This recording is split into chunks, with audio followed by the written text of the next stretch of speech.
Sports Minutes with Ziaul Raushan. Money FM 89.3. It's time for Sports Minutes with me, Ziaul Raushan. 25 Singapore-based players have been called up to Gavin Lee's local centralised training squad, with the final squad that will then include the overseas-based players set to be announced on Sunday, 31st of August, ahead of the friendly against Malaysia on the 4th of September. So a chance then for the local boys to make an impression over the next few days, one of whom is a certain Gallagher, and he joins me on Sports Minutes. Jared, welcome to the show. How are you doing? Very good. Thank you for having me. I think we're recording this off the back of some good news for myself. So I'm really happy to be here, and I'm elated in general. And I like the record to state that I reached out to you before the good news came along. So I've kept my eye on you for a long while. And I'm glad to have you here on the back of good news. And that's exactly joining the local centralised training squad, right? First call up since March 2024. You must be excited. Yeah, it's been a difficult period, watching from the sides, especially when I have so many friends in the national team. But it's taught me a lot as a player and as a person. So no, I'm just very grateful to be back in the setup and eager to show the growth and development I've had in the last year and a half. Yeah. Yeah, I can imagine you wanting to make an impression over the next few days. Before we talk about that, out of curiosity, how does this call up happen? Does Gavin call you? No. I don't think his responsibilities stretch to that. I think it's always almost Eric Ong, the team manager. So he was the one that called me yesterday when I was on the train heading to school after training. Yeah. So then he just popped me a call, and then my smile, I guess you can imagine, just lit up. Yeah. So it's always a great feeling to see his call, to be honest. Yeah, he must be one of the most liked men. Nice. Happy to hear that. It's not often people engage in phone calls these days. It's mostly WhatsApp. So to see Eric's name on your phone must have been quite exciting. We're recording this on a Wednesday. Episode is out on a Friday, which means you would have then made an impression in training. I'm guessing that's your plan here, to impress the coach? Yeah, absolutely. I think there's no reason to go into these training sessions with any fear. At least I don't think so. I think especially because it's local-based players, we play against each other every week, and I think now that I'm going into my fourth season started, I've played against many of these players lots of times, and for me it's about showing, especially to Coach Gavin and the rest of the coaching staff, what I'm able to do, and that whilst we're still early on into the season, physically and mentally and tactically, like I'm ready for any competitive games that are thrown at us, be it the friendly against Malaysia or Myanmar, or even just training sessions. I think that's what I'm aiming to show, that I'm as ready as one can be to perform. Can I ask you this? Does it help that you know Gavin? I don't mean this in a cheeky way where he's going to pull you a favour or something, but you sort of know what he's on the lookout for, therefore you up the ante on those fronts. Potentially, but I think the biggest thing I've come to learn is that I shouldn't adjust the way I play for any coach. I think the qualities that I've shown with Albirex, Gallagher, Tampines, whoever, have gotten me to this point, and that I need to stay true to those things because those are what got me here. But I think the familiarity of Coach Gavin's training sessions and his style will help undoubtedly. I think I'd be lying if I said no. I think when I go in on day one, I think I won't be shocked by anything that I see. Yeah. Fantastic. Let's switch it to Singapore Premier League match day 1 in the books, minutes in the tank for you. Must be quite exciting to get the season going. Yeah, I think it's been a long time coming. Obviously, preseason is a tough period. lots and lots of work is done, and ultimately everybody just wants to play games. So no, it was nice to kick things off at home as well in front of Albirex fans. I think it's the first time I've played there as a home player. So to feel that atmosphere on a Saturday night, where the stands are almost full, both sides, it was great. But it's a long season, so it's not ideal that we didn't start off with a win, but I think there's a lot more to come from this group, so hopefully we can show that in the coming games. You talk about playing at Jurong East as a home team for the first time. You also played there, led the team out with the armband, which really caught me by surprise, but I'm happy for you. Talk me through the moment the management team sort of told you, Jared, you're one of our leaders in this Albirex team this season. I think it was only a few days before or probably a week before the game. We had training, and then we had a team bonding meal after training.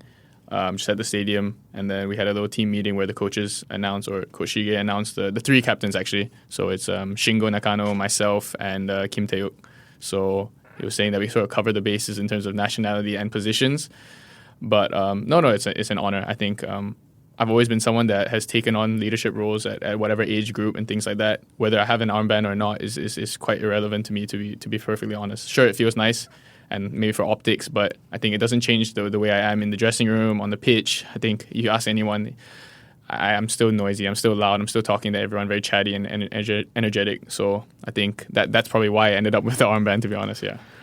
Congratulations. I think that's reward for what you've shown without the armband as well. I must ask you this, though. It must have been a bit awkward leading out Hassan Sani behind you. I have given some thought to it very slightly, but I think the funny thing about football is that age really doesn't matter. If you're old enough, you're good enough. And I think you mean if you're good enough, you're old enough. Sorry, what? Yes, but yeah, and in the dressing room, we don't really look at Hassan as someone that's older than us. He's just an experienced player that's still at the top of his game. I mean, if you ask me, yeah, obviously it's a little bit strange, but he doesn't treat us any differently, and I don't treat him any differently because of these roles. I think everyone still gives him the most respect that they can because they know not just about his experience and his quality, but it's just he shows it on a day-to-day basis in his professionalism, in his practices, as well as his ultimately his performance in training and games is still unreal. As you can see in some of the saves that he pulled off against Balestier, unreal. We'll talk about Albirex and their aims for the season in a short while, but sticking to that pre-match, we're talking about the armband. I want to talk about the coin toss.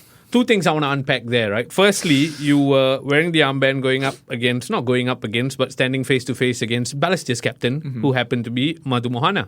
I know there's a bit of, let's just say, history/tension there. Is that water under the bridge now? Yeah, an ex-teammate, a friend, I would say, someone that I learned a lot from when I was at Balestier.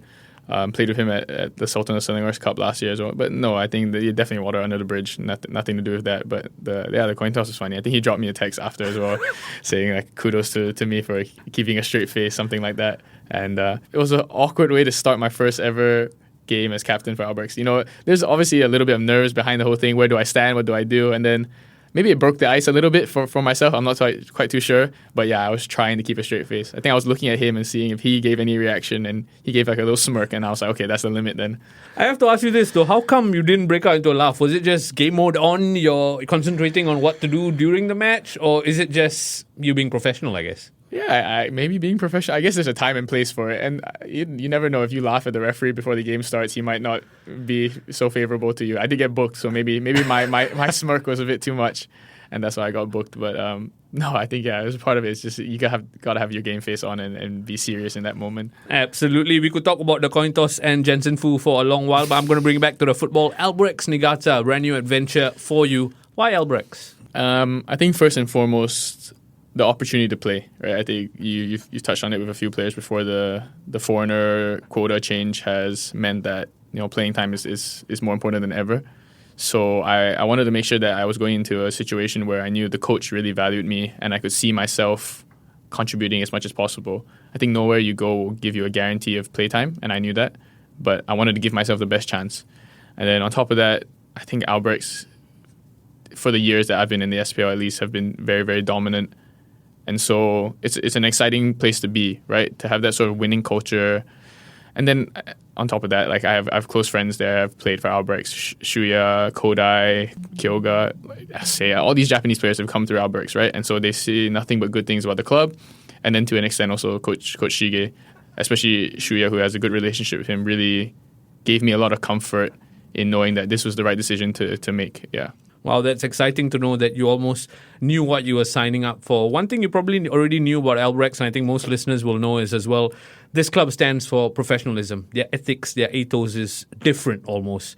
Having seen the inside now, and in comparison to other clubs you've been, is there a real difference in how Albirex do things? I think professionalism is very personal. Albirex has had this image because they've had so many Japanese players, and I think they are the epitome of what it means to be a professional. I think myself, having played with players at Young Lions, that's where it first started for me, learning from Khan and Jun, like their habits. That was eye-opening for us. As young boys at Young Lions, we didn't realize what it means to come to training early and do activation, to do your stretching and your running or jogging after training. Like they were the ones that opened my eyes to that first. And ever since then, I've seen it. And so now being at Albirex and seeing it every single day, I can understand it. I think maybe it gets blown out of proportion a little bit. They're still human as well. But no, when it comes to the players and the club as a whole, I think high standards are definitely set in every aspect. And so it's on players to follow suit and to not drop those standards. And that's on the pitch, that's off the pitch, whatever it may be. When you talk about the high standards, right, that high standards has led them to plenty of successes in years gone by. Last year, when they transitioned to a local club, slightly more difficult. This season, then, fresh start, no pressure, I guess. I've heard the coach say it's no pressure because they're not the reigning champions this time. What's the target? I mean, yeah, maybe no pressure, but I still think we want to be up at the top. We want to be as competitive as possible. I'll be the first to say that this group is very, very ambitious. What our ambitions are, I think are maybe individual, but yeah, we want to be at the top. We want to be competing with Sailors, Tampines, whoever finished above us last year. I think, as with teams in the past of Albirex, it's been a young core, and so this year kind of has shades of that. And so now that I'm playing for them as opposed to against them, it feels a lot better because I know how ruthless they can be going forwards and how compact and how energetic they are defensively. So I think, yeah, this team has the makings of a very strong team. How far we'll go, I don't know, honestly. But for me, the goal is to be as high as possible. And Jared, I hear you there. I feel like your ambitions are going to be pegged to your number 10. Whatever Takumi Yokohata does on the pitch is going to get us talking, is going to win the team points. How special is Yokohata? Takumi is a great player, and he's a great guy as well. He's just a funny, happy-go-lucky guy. But I don't know if he comes across that way, but he's so competitive. Like, after the game against Gallagher, he was crying. Like he felt like he let the team down, and I pulled him to one side, or not pulled him to one. I was just speaking. I said, "Why? Like, what's going on? Like, you got the Man of the Match award. You scored on your professional debut, which is remarkable, and it's just amazing to see that those are the standards that he holds himself to, and that's how seriously he takes it. And I think that stretches to the whole team. It's not just him. Like, sure, he's an outstanding player, but we have outstanding players across the starting 11 and whoever is coming in to change the game. Those foreigners and local players, especially some of the young boys, I think, yeah, the potential that this group has is like I said, super, super high. And so hopefully we can put it all together. That's fascinating that you told me he was crying. It speaks of the levels of how much this kid wants to achieve. Earlier when I spoke to you about the armband, right, you mentioned 3 leaders in the team. You're the Singaporean leader amidst the pack, right? What's your role then for the younger Singaporeans in the team? Haziq, for example, who really caught the eye on match day 1. Haziq Alaba is actually older than me. But no, it's funny that you say that. I don't think I have a specific role per se. I would like to think that all of us are, especially as locals, are responsible for helping the foreigners adjust, because it's so difficult for them to come to a foreign country for the first time. A lot of them making their professional debuts and be expected to perform at a high level every single day. So they're going to have down days, and I think it's up to us to be their family here, because I mean, Haris was the one that really opened my eyes to this. Haris Stewart, being a foreigner is so difficult. Not just as a footballer, but as a person, right? When you're away from your family and your friends, and that all you have is a video call or whatever to keep yourself sane. So I think my responsibility, and the other locals as well to an extent, is to make sure that, one, that obviously our own local players are settled, to make them feel at home, especially the younger players coming up, to make them feel like they're one of the team. And then for the foreigners, it's the exact same thing. Make them feel like we're a family that support them on and off the pitch. Birthdays, whatever things, small things like that, to make them feel valued, I think is very important. That's excellent perspective, because I think sometimes with footballers, we get carried away with the goals or the missed chances. You forget there's a human being amidst it all. So thank you for sharing that. Speaking of that player perspective, last season, you started out in BG Tampines Rovers. Midway through, you were shipped out on loan to Balestier Khalsa.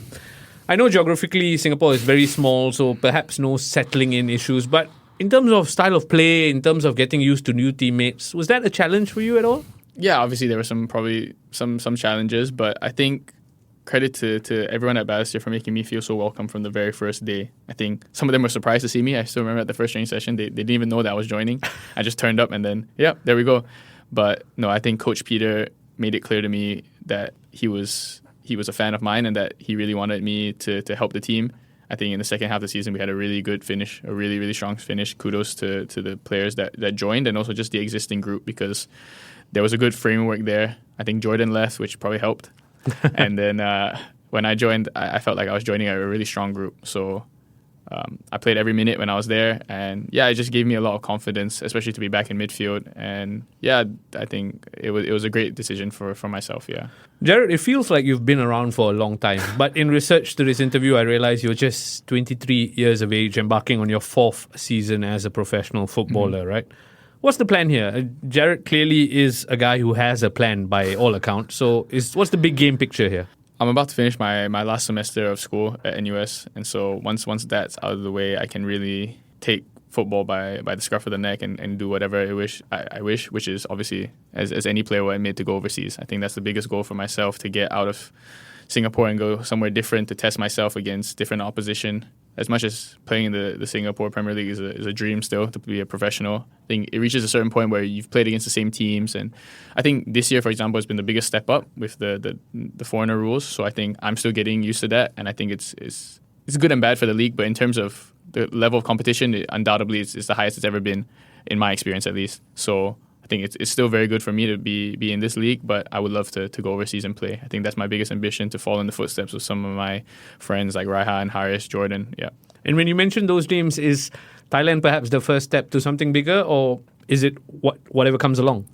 I think that would be the most logical choice in terms of ASEAN quota and things like that. But I mean, my dad is Irish, and for me to play in Ireland is the biggest dream. To play for my hometown team, Sligo Rovers. I think I always jokingly say this, but I could retire happy if I played one single time for them and walked out of the showgrounds, the home stadium. I think that's a huge ambition. Whether I end up doing it, there's so many different factors. But yeah, I think playing overseas is a huge goal of mine. Yeah, manifest it. I'll clip this out for you, tag them in the post, and then perhaps we'll see where it goes. I have to ask you this. You talk about the ambition to play in Europe, right? Mm-hmm.